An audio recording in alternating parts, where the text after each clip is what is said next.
Inilah lokasi ikon Pasar Terapung di Lok Baintan, Kabupaten Banjar. Sudah 5 hari terakhir, kawasan yang dihuni ratusan warga yang mendiami pinggiran Sungai Tabuk, rumahnya terendam banjir. Tingginya luapan air Sungai Martapura membuat aktivitas usaha mereka terganggu. Apalagi sejak pandemi COVID, kawasan wisata ini ditutup untuk umum. Tentu semakin menambah beban warga karena tidak adanya pemasukan.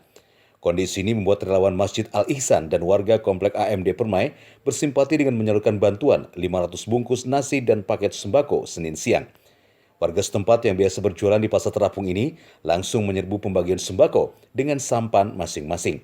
Mereka berharap bantuan serupa terus mengalir ke kampungnya, terutama air bersih yang kini semakin sulit mereka dapatkan. Dari Sungai Tabuk, Kabupaten Banjar, kontributor Kalsel 1net.